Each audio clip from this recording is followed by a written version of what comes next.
ঊনষাট বছরের সোনম ওয়াংচুক আজকে 19 দিন ধরে দিল্লির যন্তর মন্তরে অনশন করছেন এবং সোনম ওয়াংচুককে তার জন্য আমাদের নতুন করে পরিচয় করে দিতে হবে না। আমাদের দেশ তথা বিশ্বের অন্যতম একজন সমাজকর্মী, পরিবেশবিদ, বিজ্ঞানী, যিনি ছাত্রদের জন্য পথে নেমেছেন। এই 59 বছরের বয়সে উনার নতুন করে কিছু পাবার নেই।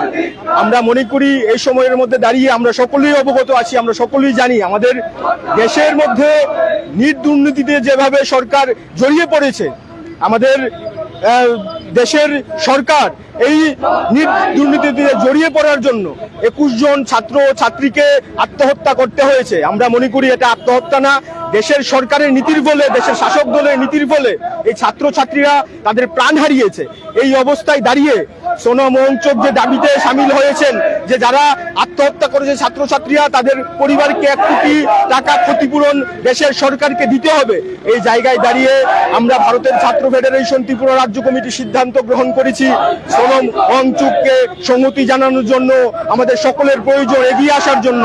এটা সোনম ওয়াংচুক বা এসএফআই এর লড়াই না, আমাদের দেশের আগামী প্রজন্ম, নতুন প্রজন্মকে রক্ষা করবার জন্য সকলকে একত্রিতভাবে লড়াইয়ে সামিল হতে হবে।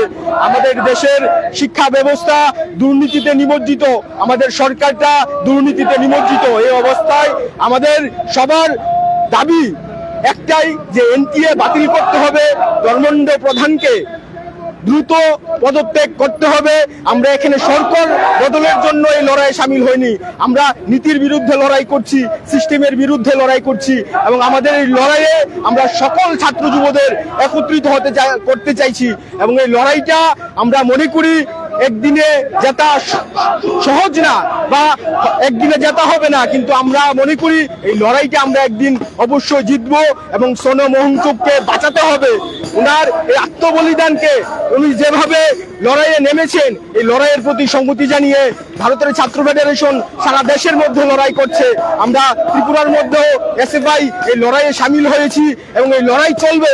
শুধুমাত্র আজকের মধ্য দিয়ে এই লড়াই ক্ষান্ত হবে না। আমরা প্রথম দিন থেকে দাবি করে আসছি যে ধর্মেন্দ্র প্রধান একজন দুর্নীতিগ্রস্ত মন্ত্রী, তাকে পদত্যাগ করতে হবে। আর যদি তিনি মনে করেন পদত্যাগ করবে না, তাহলে আমাদের আরো বড় লড়াইয়ে সামিল হতে হবে। সারা দেশের মানুষ একত্রিত হচ্ছে।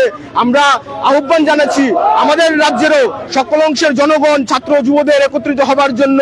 এই লড়াইটা এসএফআই এর একার লড়াই না, এই লড়াইটা যারা এসএফআই এর ছাত্ররা আছে তাদের লড়াই না, আমাদের রাজ্যের মধ্যে এবিভিপি হোক, এনএসইউআই হোক, সকল অংশের ছাত্রদের জন্য আমরা লড়াই করছি। সোনম ওয়াংচুক আমাদের সামনে দৃষ্টান্ত স্থাপন করেছেন কিভাবে লড়াই লড়তে হয় এবং এই লড়াইয়ে আমরা অবশ্যই জিতবো। এবং আবারও আমি সোনম ওয়াংচুকের এই যে উনি লড়াইটা করছেন তার প্রতি সংহতি প্রকাশ করছি এবং আজকে আমাদের এই লড়াইয়ে যারা সামিল হয়েছেন আপনারা দেখতে পাচ্ছেন পুলিশ কিভাবে আমাদের ব্যারিকেড দিয়ে রেখেছে। পুলিশ মনে করছে এইভাবে আমাদের আটকাতে পারবে।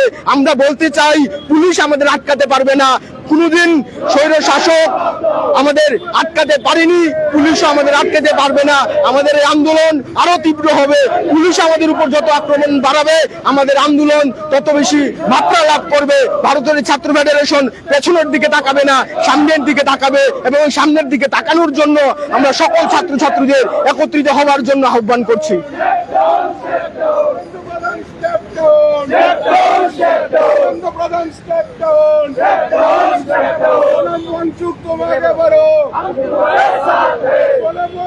তোমাকে বড়